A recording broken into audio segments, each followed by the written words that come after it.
The meeting of the Cambridgeshire Police and Crime Panel. I'm just going to hand over to Dan temporarily, who's going to do some housekeeping rules. Thank you, Chair, and through you. First of all, the meeting is live streamed and there'll be a recording of the meeting available to view on the Council's website. And the Council allows filming of photography at its public meetings, so please feel free to take pictures and post to social media during the meeting. Just a polite reminder to everyone to turn their mobile phones to silent or vibrate whilst the meeting is taking place.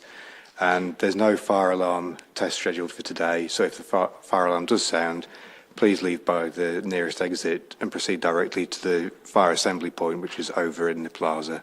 Thank you, Chair. Thank you very much, Dan. Okay, so in terms of preliminaries, apologies for absence. Dan, do we have any apologies for absence? Thank you, Chair. We've received apologies from Councillor Marge Butel and Councillor Anna Bradnam. Thank you, Dan. Item number 2, declarations of interest. Does anybody have any interest to declare? No? Thank you very much. Okay, item number 3, minutes of the previous meeting. These have been circulated to all panel members. Do I have panel's consent to sign the minutes of the confirmation hearing and meeting held on the 27th of November 2024? Everybody happy with that? My name is omitted off the list. Sorry, sir. We'll make that adjustment. As a spell mistake. In your name or in something else? In contribution. Okay. Okay. We'll make sure those typos get adjusted. Thank you very much. Okay, item number 4, update on actions and recommendations for the previous meeting. Commissioner, are there any updates? Is there anything you wish to say following the last meeting? Chair, thank you, and good afternoon to the panel. There were a number of questions which I took away, which I could respond to, if I may. The first was Councillor Holloway asked whether we could review the wording of my plan around root causes, particularly to include poverty. Pleased to say we took that away and we now have included the word deprivation, so we have updated that based on your feedback. Thank you. Councillor Boyce asked for a breakdown of the hotspot funding allocations. I'm informed that my Director of Commission and Grants, Nicky Edwards, has been in contact to give that information. Councillor Boyce also raised an issue regarding graffiti and the cost. I've actually since personally met with Councillor Boyce and I know that we've introduced him to the Community Safety Partnership officers as well. And lastly, Chair, there was a question around what are the constabulary doing re-cybercrime. As a result of that, we circulated some details of the Eastern Cyber Resilience Centre, which is a police and PCC owned centre doing some excellent work to tackle and prevent cybercrime. And in addition to that, I received an update from the Chief Constable in my Business Coordination Board meeting on the 25th of November. Full details of that are on the Police and Crime Commissioner website if members are interested. Chair, that's the updates. Thank you. Thank you very much, Commissioner. Item number 5, public questions and statements. Dan, have we received any questions or statements from members of the public? No, Chair, we haven't. Thank you very much. Okay, formal agenda item number 1 then is a review of the rules and procedure, terms of reference and complaints procedure that relate to the panel. Neil, would you like to just present this item, please? Thank you, Chair. The pack of papers for this meeting has the rules of procedure, terms of reference and complaints procedures. They've been updated in a relatively minor form. The pack that you've got doesn't have track changes in it, regrettably, because the system wouldn't permit that. But I mean, just briefly to highlight the areas, we've done a bit of tidying up around the panel agenda and arrangements for papers to be sent out to bring it up to date. There's a bit of clarification around questions and statements and public participation, and a few other just minor tweaks to the rules of procedure. In relation to the complaints procedure, we've once again made a few amendments. We've taken out a fair number of the acronyms that were in there to make it just a bit easier to read, and just try to clarify the arrangements for managing complaints. So that's all I really propose to say in opening. I'm really happy to answer any questions if there are any. Thank you. Thank you very much.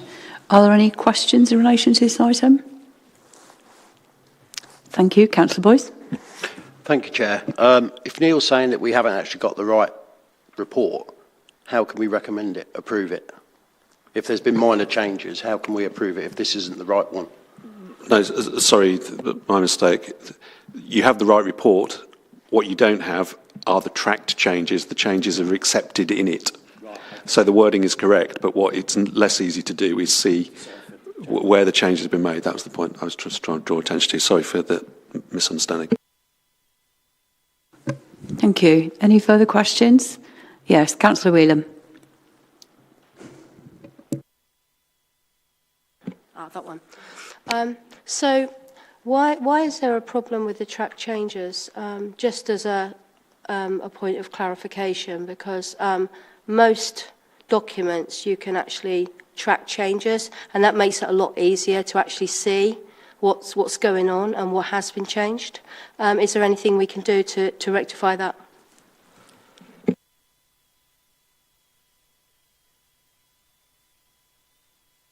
Yes, sorry. Yeah, so I can't explain why.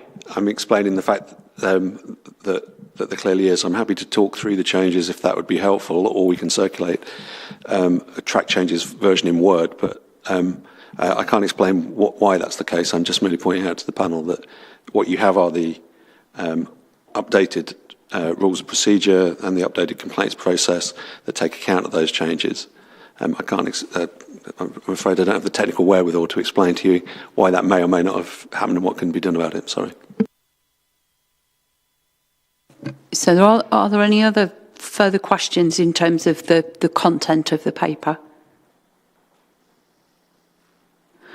Okay, Councillor Brodnam, who sent her apologies for today, sent through two comments and suggestions in relation to this item. One is in terms of 4.6, and that's in relation to the statement, the panel will determine the location and timing of its meetings, bearing in mind the principle that meetings should be rotated across the Cambridgeshire area. Councillor Brodnam puts forward a view that actually it's quite helpful to have a settled place, time, so that members are aware of, you know, where they're coming to, the journey time, parking arrangements and all that sort of thing. So her suggestion is that we just amend that to read, the panel will determine the location and timing of those meetings. Clearly those need to be made public. We are governed a little bit by spaces that will facilitate live streaming, because not everywhere that we might choose to meet actually has those facilities. But as a panel with some support from Pippa, it's quite possible, if members have a wish to circulate around the locality, then we'll look at doing that. Alternatively, members may have a wish to support what Councillor Bradham is saying, is, you know, in terms of it's quite nice to have a single space. But if we amend that to just read, the panel will determine the location and timing of meetings, that gives us the flexibility to do either or both of those things. Is everybody happy with that? Okay, then we'll accept and make that change, if that's okay. The second point from Councillor Bradham is relating to the complaints procedure on page 37. And it's in relation to, and I'm just going to read what she said. So, where the IOPC determines that it is not necessary for it to investigate a recorded complaint, it may refer the complaint back to the panel. It must deal with the referral in accordance with the resolution of other complaints section of the policy. Councillor Bradnam is suggesting we make a change to read, where the IOPC determines that it is not necessary for it to investigate a recorded complaint, they must provide a report explaining their decision and may refer the complaint back to the panel. He must deal with the referral in accordance with the resolution of other complaints section within the policy. I think we've done a little bit of checking pre-meet, I think, and Jack, you may be able to help us with this. It would be my view that I don't think we are in a position to insist that IOPC provide us with a report. I think amended wording could read, the panel may seek to request support for that decision from my OPC. Would that be roughly accurate? Oh, it might be. Okay, so what we'll do is, if we can kind of accept that change, and we'll just include that the panel may seek to request. Thank you very much. Okay, does anybody have any other question or comment in relation to the rules and procedure? Thank you very much. In which case, we'll adopt those and get them circulated. Yeah? Approved. Yeah, everybody's content with that. Approved. Thank you very much. Okay, we move on then to agenda item number 2, the Police and Crime Commissioner's Precept Report for 2025-26. Before I hand over to the Commissioner, I'd just like to remind members of the options that the panel have regarding the report before us. We are able to support the precept without qualification or comment.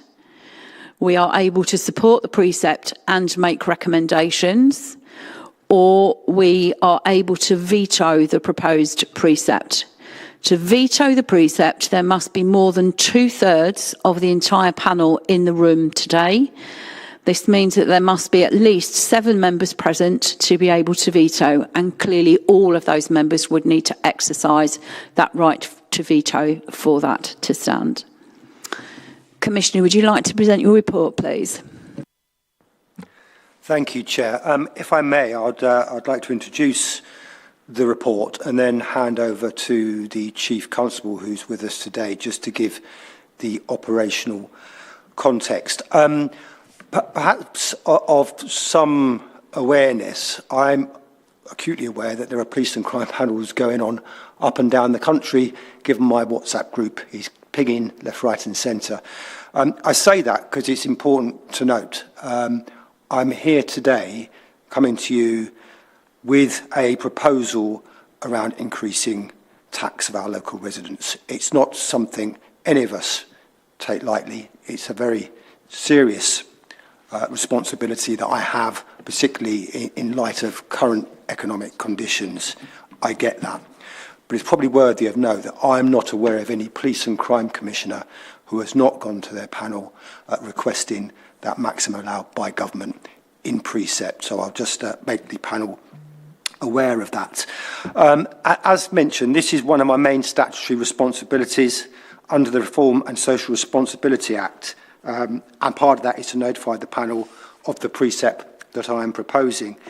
You'll find with the papers there's included in the appendices the draft medium-term financial strategy, the draft capital strategy, draft treasury management strategy, police precept survey, and the rather antiquated current police funding formula that we work to. And if there are any questions on those, John and Phil are with us today and they can answer those with their expertise. Back last November, I outlined that this precept will be challenging due to the current economic climate. At that time, there were limited details on how the government intended to deal with police funding, both in the short and the medium term. The autumn budget had already added some further challenges, particularly around the NI contributions, which were largely met by government, but not completely, is my understanding. And of course, that pay inflation. So these are decisions that aren't taken locally, they're made by government, but have an impact on our budget. This panel will be acutely aware that I and others, members of Parliament, indeed our County Council and others as well, have continued to lobby this government and the previous government because of the current funding formula and the way it's allocated. Cambridge Constabulary is the 4th lowest funded force in the country. I would actually probably challenge that. I think we're actually worse than 4th, given the outdated information that they work from. And we are 5th lowest in the country on core grants. So this is the government funding. And as I said, this is due to an outdated and unfair funding formula, and it doesn't actually reflect the actual demands faced by individual police forces and the change in threat, harm and risk that our communities now face. We've seen a population increase in Cambridgeshire and Peterborough of 11% since the last census, and that's one of the highest in the country, and that's predicted to grow. The way the funding is allocated using existing formula has not changed. So that 11% is not accounted for. We don't get any money for that, and actually, as an aside, it can actually impact on some of our performance data as well. So this unfortunately means that policing across Cambridgeshire and Peterborough continues to be ever more reliant on local people through the policing precept element of their council tax, and that's basically to fill the funding gap. Local government policy statement gave PCCs the flexibility to raise the police precept this year by up to £14 for the year, and that will be for the average bandy property at 25-26. So here in Cambridgeshire, that means an increase of £13.95 per year, or 27 pence per week. A £13.95 precept increase means that £92.6 million of funding for policing will come from local taxpayers. In December, the government announced a provisional funding settlement for policing. The final settlement for policing was announced just last Friday. The net total grant for government for Cambridgeshire was provisionally set at £115.8 million. The final settlement saw that increase slightly to £116.9 million. The panel will be aware that there was a pledge from government around the neighbourhood policing pledge. Some of that money is absolutely ring-fenced to deliver that. So although we see that final settlement was actually more than the last one, that money is completely ring-fenced to deliver against the neighbourhood policing pledge. In other words, we can't use it to pay for anything else. So in setting the level of precept, it's essential that I take into account the views of the people of Cambridgeshire and Peterborough. As a result, we did a survey, an online survey. People were able to call in as well. That run over the Christmas period and up to the 20th of January. We had 865 responses to that. And I know that we will always receive questions across public sector about the number of people responding. That's a tiny percentage of the population of Cambridge and Peterborough.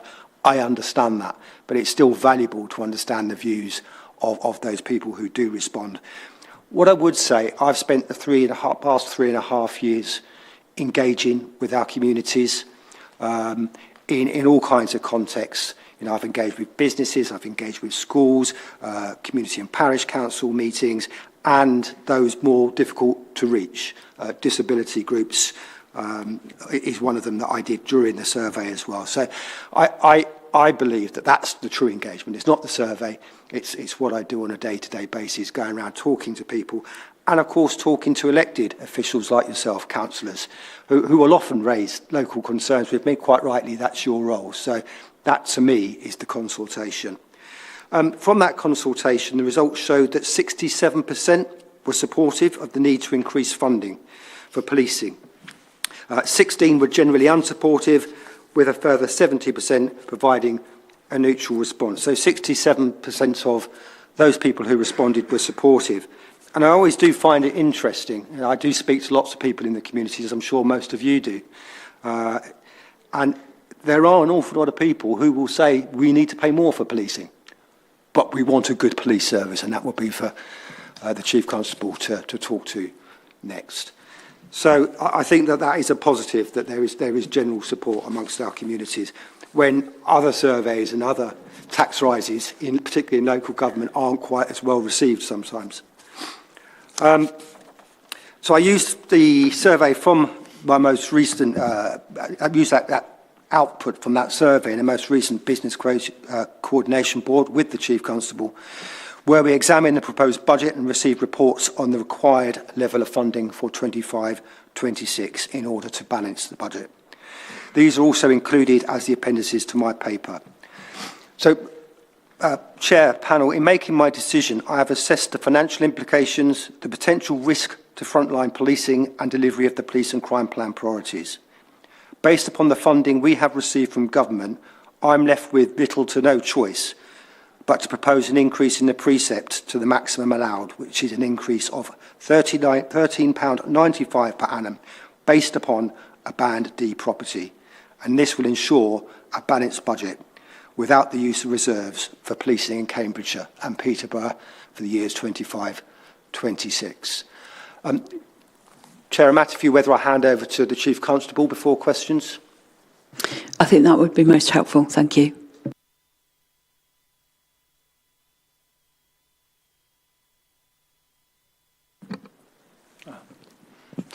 Thank you, Chair. Thank you, panel and Commissioner. I just wanted to highlight two aspects, really, and put them into two categories of the work that has been done by the Constabulary with the support of the Commissioner over the last 12 months. I came here with the Commissioner 12 months ago in order to support that precept rise, and you very kindly approved that precept rise. So it's only right, I feel, as I've done on subsequent years, to inform you on the progress of the organisation of what we've done with that money. The first bit is around people. So as the Commissioner has articulated, the uplift ring fence funding puts certain restrictions on our headcount, otherwise there is a financial penalty. But what I am very pleased to announce is that we have maintained our target above that target for the last 12 months. The target of establishment is 1732 officers. As of the 1st of April last year, we were 41 officers above that headcount. We have a mid-year checkpoint in order to secure that financial imperative. And in September 2024, we were 19 above target. And of course, what we want to do is project down so that we hit the target as close as possible for financial reasons. So a prediction through to the 31st of March this year, we will be projected above the 1732 at just over 9 officers over our establishment. That cohort of people and that interest in the organisation is still very strong, despite a national backdrop. In fact, we are, and have been, the only force throughout the last 12 months where we've had to halt recruitment lines because of the level of interest and the level of establishment of officers within the organisation. So over the last 12 months, we've recruited 97 officers, 77 new student officers, and a total of 20 transferees interested in joining the organisation. And we could have recruited many, many more. The question at the last panel 12 months ago questioned me about workforce representation, which is an important aspect of recruiting the right people with the right representation within the constabulary. So once again, I'm pleased to report that over 47% of all officers and staff within the organisation are females, and that's an increase from the previous 12 months. In terms of ethnic minority groups, we've increased to just over 5%, again an increase. And specifically in relation to the Police Race Action Plan, which deals with confidence within the black community and black heritage, again, we are above our target with 49 officers of that heritage. Officer numbers in particular, rather than police officers and staff, female officers exceed the Home Office target of our aspiration of representation, as does minority ethnic groups. So you can tell that despite the recruitment and the financial challenges, we still have a huge interest in joining the constabulary, which is very pleasing, and we've managed to recruit, maintain and retain officers and staff within the organisation. The Commissioner briefly highlighted the new government's mission of safer streets, and on the horizon the neighbourhood policing guarantee, which puts 13,000 additional police personnel into neighbourhoods in particular. Of course, we are working through that ambition by government. The detail is still being finalised. Only this morning we received the template of our plan to move forward on that recruitment. I'm very confident that we have no issues in recruiting our proportion of the 13,000 to put into our neighbourhoods. But of course that requires infrastructure, that requires training, that requires equipment, and the sustainability of those officers we recruit into the neighbourhood policing environment moving forward. On the other side, what have those people delivered for us across the organisation and importantly to our communities across the county? You'll have seen and no doubt had reports here at crime panels throughout the last 12 months on our call handling, which wasn't where it needed to be 12 months ago. The work to improve that, as I sat here last year, has been tremendous. The average wait time for 999 calls now is down to 3 seconds. Over 12 months ago, it was above 10 seconds. The average time of 999 calls now has now improved for consecutive 6-month period in a row. On non-emergency calls, similar to the 999 grade of service, again, an increase in performance. The pick-up time of just shy of 96% are answered within the target time. Again, that's an improvement on this time last year when it was hovering in the mid-70s. And the average time to answer a 101 call has improved over that 12-month period from 23 seconds to just 7 seconds at the present time. So our pickup and our response to the public and responding to the public has improved. Where does that leave us in relation to recorded crime? Oh, it's pleasing to report that when we compare the last 12 months with the previous 12 months, we've seen a 4.6% drop in crime, overall crime. In terms of specific elements of crime, burglary dwelling has reduced, cybercrime has reduced, modern-day slavery, robbery, theft, cycle theft, criminal damage and vehicle crime, both theft of and indeed theft from motor vehicles. We have seen an increase in certain types of crime across the organisation. We can't shy away from that. Domestic abuse, rape investigations and crimes, theft from the person and certain types of possession of offensive weapons. But pleasingly, the outcomes, the prosecution's possible rate has again shown an improvement year on year. And we are now reaching a 3-year high of our detection rate, positive outcome rate, as I sit here today. How are we doing in terms of victim satisfaction? Well, again, improvements have been noted across the victim's satisfaction, both with the overall experience now sitting at just over 80%.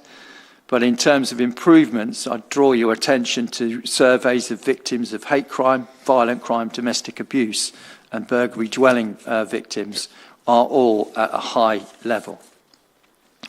So I just wanted to give that outline and just support the Commissioner in saying that you were very kind enough to give the precept allocation last year, both on the people side, the people who actually make up my organisation and deliver policing across the county, and equally what they have delivered over very testing 12 months with both local and national issues of where we've supported national events such as Southport, the national disorder, other major events in the capital. We've done that with pride, we've done that with professionalism, but equally we haven't taken our eye off the ball here in Cambridgeshire in doing both significant crime reduction, satisfaction increases, and also maintained our officer and police staff numbers. And we look forward to the next 12 months of the government's mission of increasing our commitment, as we've always done, to supporting neighbourhood policing moving forward. But all that, in addition to, as it's outlined in your report around inflation, around pay increases, national insurance contributions, all that needs to be maintained. And as the Commissioner has articulated at the end, in order to maintain those policing services at the highest level, then that's why I'm here supporting the Commissioner in terms of the precept rise. Thank you. Thank you very much, Commissioner and Chief Constable. One comment, I think, from me before I open to questions.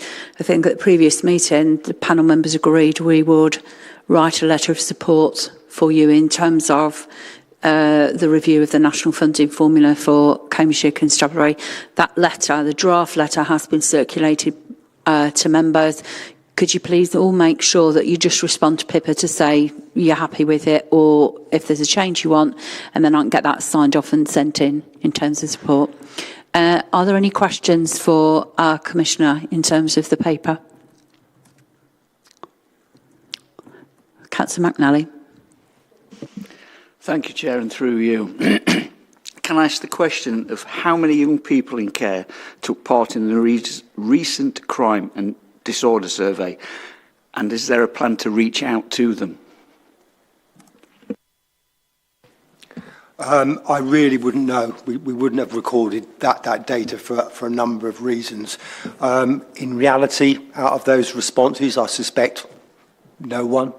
And it's really interesting you point out. I've spent a lot of time in schools, including special schools for people with referral units. If there is any specific reason, I'm very happy to have this discussion with you, particularly given my background in safeguarding and child protection. I am acutely aware of the vulnerability of those young people in care and actually the impact it has on policing. But I'm very happy to have a conversation as to how I can progress that. I'm also mindful, though, I'd be led by professionals. You know, what is the right thing for young people in care and how do we actually talk to people in care? Who's the best person to do that? But very happy to take that and have a conversation. Thank you very much, Commissioner. Councillor Boyce. Thank you, Chair. I have two questions, if I may.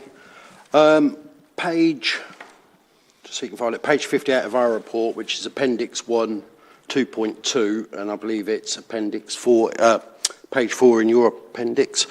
It's to do with the appeal report, or appeal inspection. I noticed it says there was 2 items, or 3 items. Requires improvement was leadership and force management, and inadequate was response to the public and managing offenders.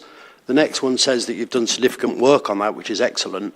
Could you just give us a bit of a briefing on what work's actually been done and where we sit in that matrix now with those items?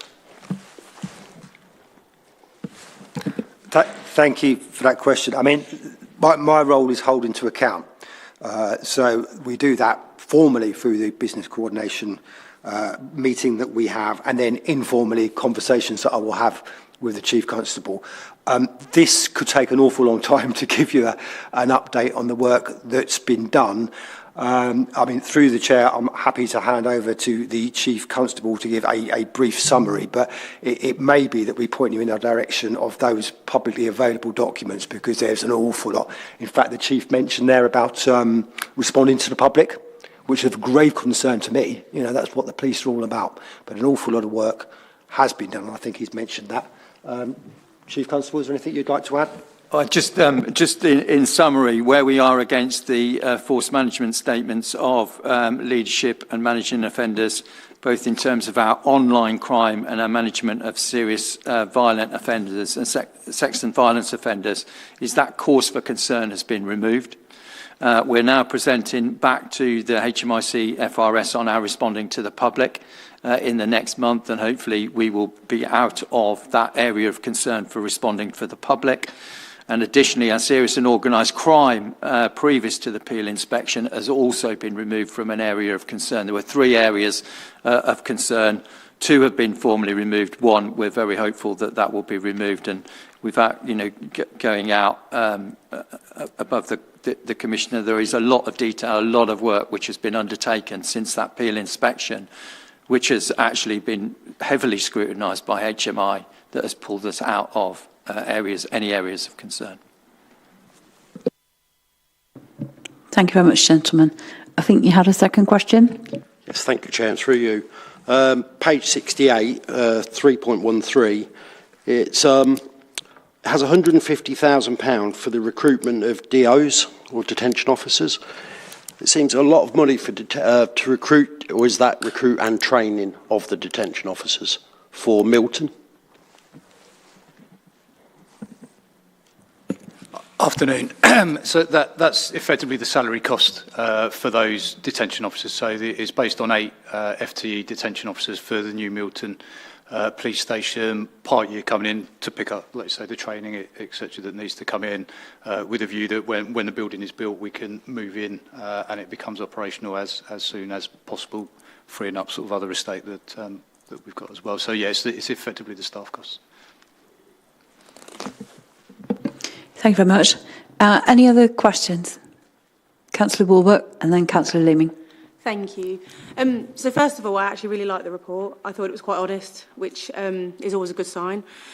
So I've got a couple of questions. So one, can I just clarify the increase in the precept?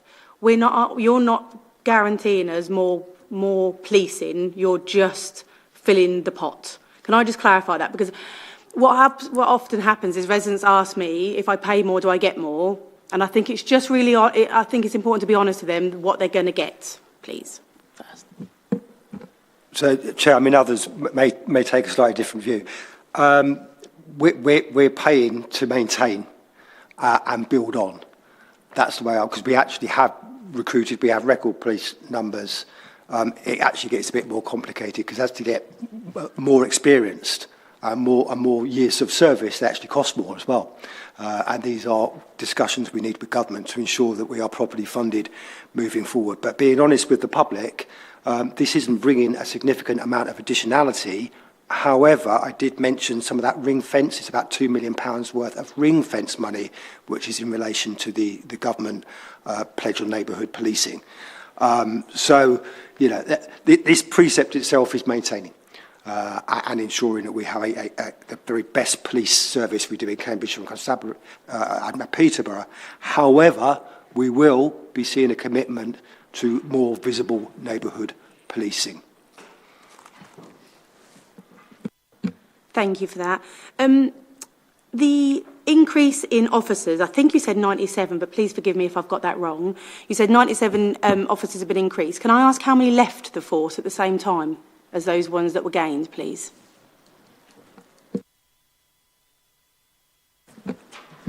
I don't know the exact number off the top of my head, but I can certainly supply that number. What I can say is that our attrition rate, our percentage attrition rate, is very, it's low, so it's good if you see what I mean. It's around 7.2%. So when you compare that to other public sector and other organisations, we lose very few in terms of attrition. If you examine out where that attrition lies, it's almost always personal circumstances. And interestingly enough, through the cohorts for entry routes of policing, the highest level of retention is through the degree entry programme, rather than a traditional route of where we recruit officers. So the more offer we give recruits, as you would naturally expect, the more desire they have to stay with us. So sorry, one more and then I'm done. You said there was an increase in violence, rape and sexual assault against women. Is that our area only, or is that across the country? And have we got any identifiable traits that we need to be sharing with people, please? Yeah, that's in line with national trends. So violence against women and girls is a national priority, a government priority, to halve those offences in a 10-year period over 2 years of Parliament. We have seen an increase, as I've said. Rape is up by 14.8%, and domestic abuse by 5.1%. So those are the two areas of where we concentrate our efforts, but we're in line with increases in violence against women offences as per the national direction. And Chair, if I may come in on that point, it's really interesting and challenging. It's a violence against women and girls is a top priority nationally and locally, and for me in the police and crime plan. But reported crime, particularly domestic abuse, it's often difficult to know what good or bad looks like, you know, because we would encourage people to report domestic abuse and sexual violence, always encourage them. You know, many years ago, people didn't. We've now found there's far more people will report these abhorrent crimes. So it's understanding is it telling us that sexual violence is up, or is it telling us that more people are reporting? And I think that's something we really need to concentrate on without actually getting distracted. What we really want is the police and partners and communities to do our very best to tackle it. Thank you. Councillor Leeming.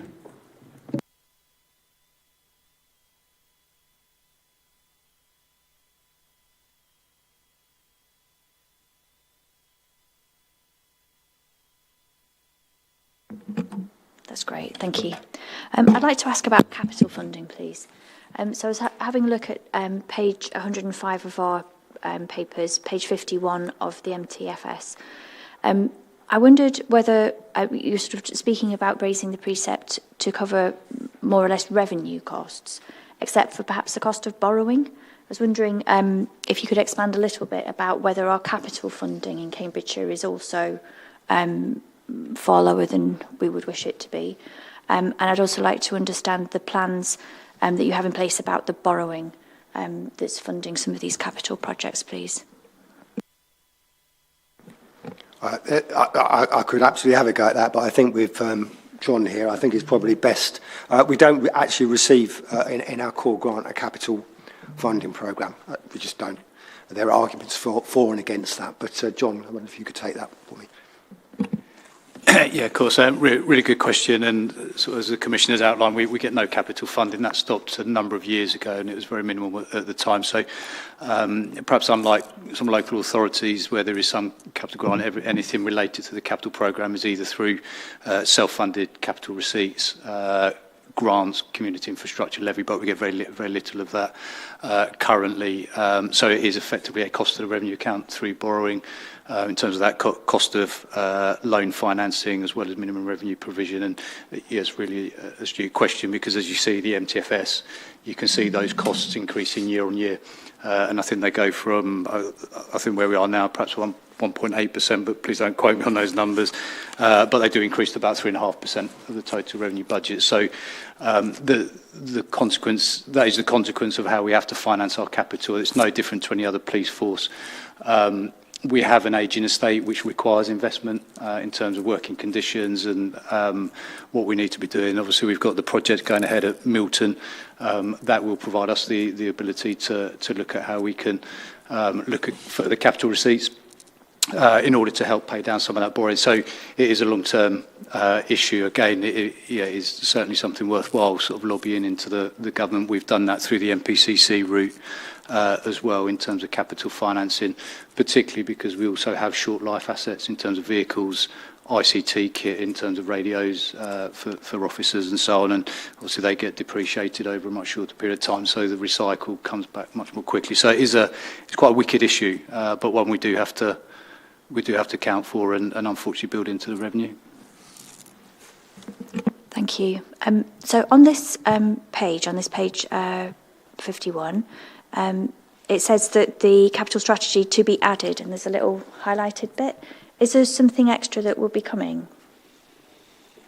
No, all the documents are in your pack now, as I understand it. So the appendices are there, so that was probably a drafting point in an earlier version. Thank you. So in terms of this capital funding issue, is it worth us perhaps considering putting this in the letter as well? Sorry, would that be helpful? I think we should. The jury's out. I think the MPCC have lobbied for capital funding. I think there's a wider discussion to be had nationally. I mean, it was done away with for good reason. I think we should really concentrate on what's in front of us in relation to that funding formula.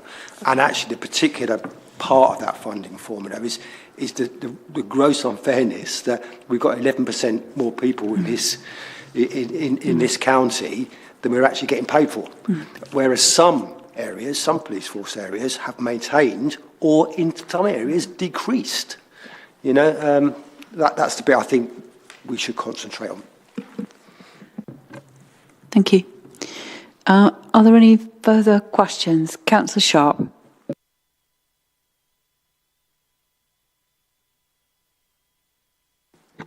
John, yeah. Thank you, Chair.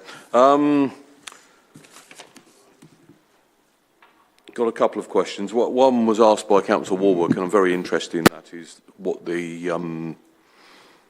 we've got the recruitment of the 97. Obviously, those that leave, you've got transfers out, you've got retirements, and obviously those who decide the force is not for them and they go off and do something else. So, because obviously you've effectively got to just recruit that number to stand still. So you're continually having to, recruit just to keep the same maintain the same numbers. So that's obviously a cost to both in resource and finance to the force. I just wanted to touch on the capital bit, and it's really around, in the report, it mentions around neighbourhood policing, and presumably there would possibly be a need for buildings, facilities to support that. Is that included within the funding that the government have given us? Because obviously, as has been explained, we get total resource funding, we don't get capital, we have to borrow to make any capital additions, and then the repayments come through as resource spend. Because obviously with Parkside, I presume, is going. I just wondered if that's going to cause us further down the line some costs that we may not get funded by government. The detail is literally out this morning as to what that money can be spent on. This is about people and supporting those people. You make a very good point, and I think I know where you're going with it. You know, and I will be open and honest with panel, because politically we all get it. We want our local police station, and we want it staffed, and we want it open. I've been very clear that's an operational decision. You will see some police and crime commissioners say, I'm going to open this police station and that police station. Well, they can, but they're going to have to staff it, because that's down to the chief constable. And I will base my decisions on the facts and the science on keeping people safe. So I will always engage, and I do understand the thorny issue, but this is about people, and there is a little bit there around the support behind that, because people, the full-on costs, we all understand that, but the salary of a police officer is not what it costs. It's far more than that in equipment and infrastructure, etc. But I take your point. I think the answer is no.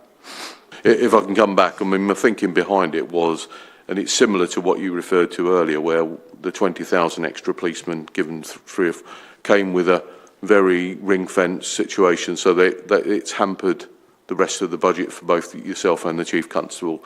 And I was just thinking whether there was, yes, we probably all want neighbourhood policing and more of that, but obviously is what we're getting from the government coming with a situation where it's tying you behind your back, because you can only use it on certain things. That was really what I was going. But thanks for the answer, Darryl.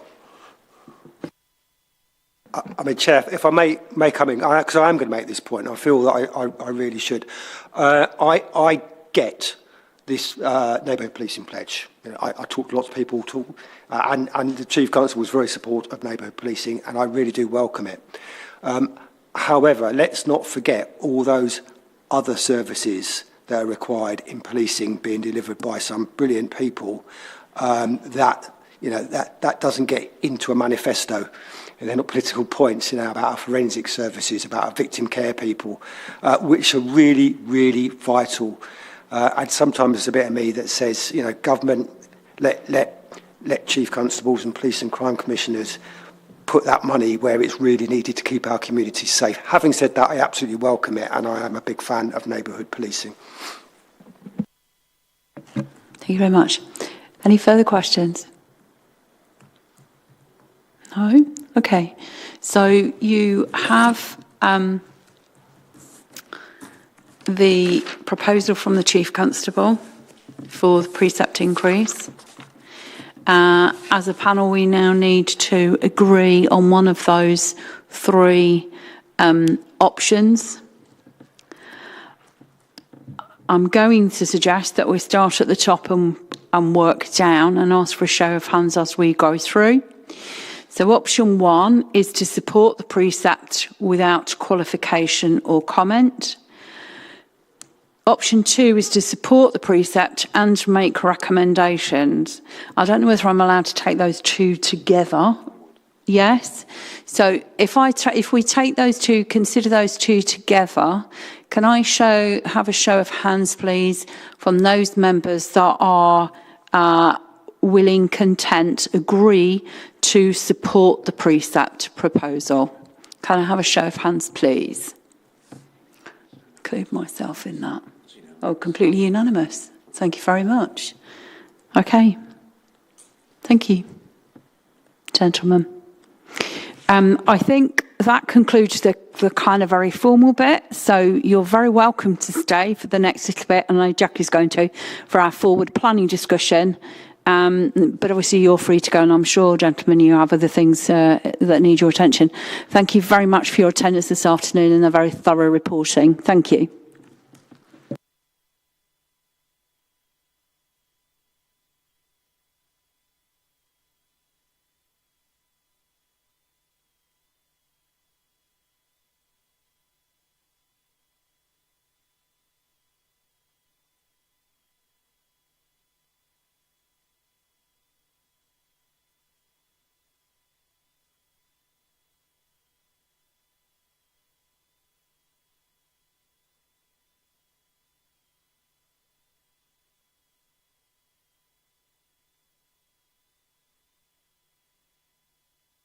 Sorry, I used the wrong terminology there.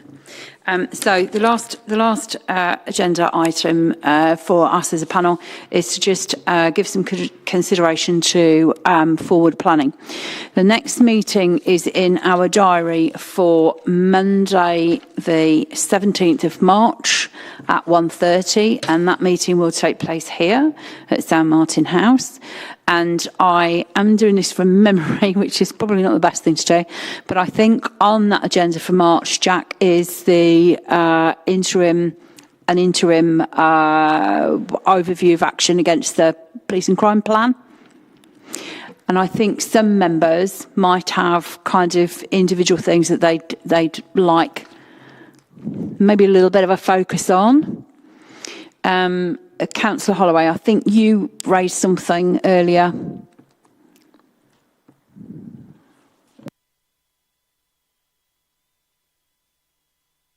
Oh, that one, sorry. Okay, sorry. Thank you. Yeah, so at the last meeting, I and a couple of other panel members raised various issues in relation to the police and crime plan, just basically asking questions about whether certain things would be funded, essentially, and the police and crime commissioner said, well, I don't know my budget yet, so I can't commit, which was a reasonable answer, but once that budget is known, then it's useful to revisit those things. So a couple of things I had were about the Vision Zero partnership, whether the PCC would still be providing any funding to that. Stalking, and crime relating to businesses, so shoplifting in particular.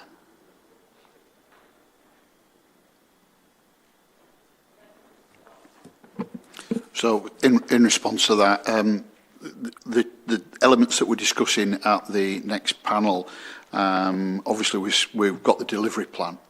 That is the ultimately first time you'll have considered the delivery plan, which covers all the areas around the police and crime plan. So we'll be bringing that to you, and we're already in the presentation stage. In fact, I'm just going to put out a reminder that we have got a briefing on Monday that panel members can attend as a pre-brief.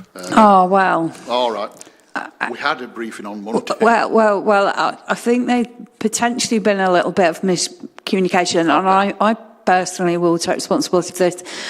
There is a meeting on Monday. I think that meeting was put in case we needed the preset meeting again in potentially in the diary for the 17th of February. So whilst I was busy earlier on saying, oh, raise that on Monday, when we actually checked the diaries, that isn't what that meeting for Monday is. So we won't actually need that meeting for Monday now, because it was, in the event of a veto today, it was obviously to plan for the next bit. So one of the things, maybe not just at this second, is to see if we can find a date for a briefing for the next meeting, because we don't think we've got one in the diary currently. So maybe you and I, we'll have a chat when we're finished, and we'll see if we can find some dates and circulate them.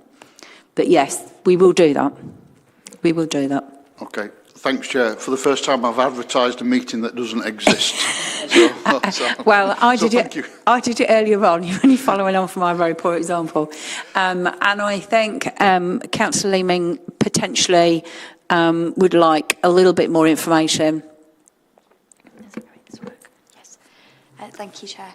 I'd like to understand a little bit more about what's happening with the commissioning of services around domestic abuse and domestic violence, please. So I'm wondering if there is some confusion about the role of Impact and the role of Women's Aid and how those two organisations will work together. If it would be possible to clarify who is responsible for what and which bits have been funded by whom, that would be very helpful. Thank you. Okay, in response to that, we will provide that. We'll give you that clarity around that. And going back to Councillor Holloway's points around the Vision Zero, the stalking and the crime related, that will all feature. We can weave that into the information that's provided. So. Thank you. We imagine that was possible. Anybody got anything else in terms of forward planning? So I will take away an action for myself to have some communication with you and with Pippa and get a briefing session in the diary. We normally do them around about 6 weeks before, maybe not that. We'll try and find a date and obviously get that circulated. Okay. Thank you very much. Okay, does anybody have anything else? No? In which case, thank you very much for your attendance and all the prep work you've done before we come today. We'll draw the meeting to a close. Thank you very much.